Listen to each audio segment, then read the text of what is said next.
Let's start things off with, what have you managed to achieve so far in that goal to get that title? Yes, very good morning to the readers. I am pretty, pleased with the progress in terms of ensuring that the local Singaporeans are aware and coming and basically consuming the programming that we have. Over the past year, we've held over 100 events, and we have basically communicated and focused the offerings to the local Singaporeans. We've had a few startup issues, but then it's a big project and a big city. A city in terms of hosting multiple venues, multiple offerings. But then again, the excitement, the iconic design, the objectives of sports, entertainment and lifestyle is pretty much in progress. Teik, you're doing this, of course, with the government. It's a private-public partnership, isn't it? Yes, this is a business model as a public-private partnership. So the 35-hectare land today is pretty much owned by the government, but the design, build, operate and finance has been, so-called transferred to the private sector. The consortium Sports Hub Private Limited runs this particular project. Why? Why does Singapore want to be a sporting hub? What does it get out of it? Well, I think we date back to the renovation of Singapore in the 2000, where there was a Committee of Sporting Singapore, and in conjunction with the larger national plan, sports bring values, tangible values, intangible values, whereby it, resilience of the people, the nation building, the pride, and so on. And so when you begin to transform the nation, you need a combination of sports, entertainment, lifestyle, products and offerings. And for us, I think we are very focused in terms of wanting to not only deliver good offerings for the Singaporeans, but also to attract tourism and also to ensure that we compete in the world.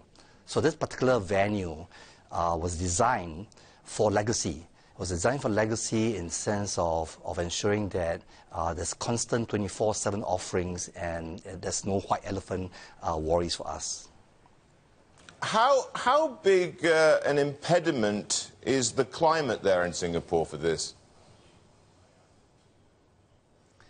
Well, climate from two angles. Climate from the angle of a weather and the downpour of rain and so on, whereby our design is catered towards a retractable roof and a conducive environment to host it in all weather. But climate from the other angle of sports and entertainment, I think the nation has transformed. The lifestyle people are demanding for so-called offerings that are different from the norm. Singapore is transforming from the past 50 years, and the next 50 years it's important for us to move in a new phase. So the world-class offerings, the domestic festivals, events that will bring vibrancy to Singapore and the tourism, I think these are all components that is recognized and desired by the Singaporeans and beyond. Teik, finally, what can we look forward to in Singapore then in the coming months and years, event-wise? Yeah, so for event-wise, I think we last year where we had 100 events, looking forward, next week we've got the Barclays Asia Trophy, where three English Premier League teams will be in town. And then we've got the Women's Tennis Association, the WTA finals coming. We've got the Rugby 7, World Rugby Sevens coming.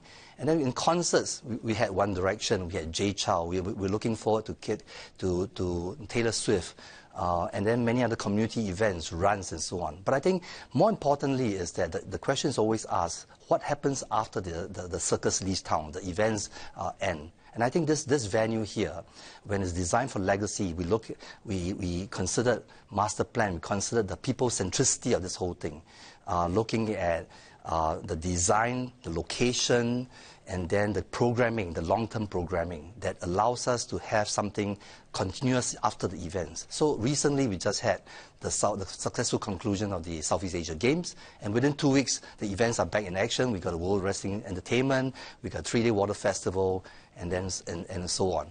So this is an exciting time for us, and we look forward to definitely doing a lot more.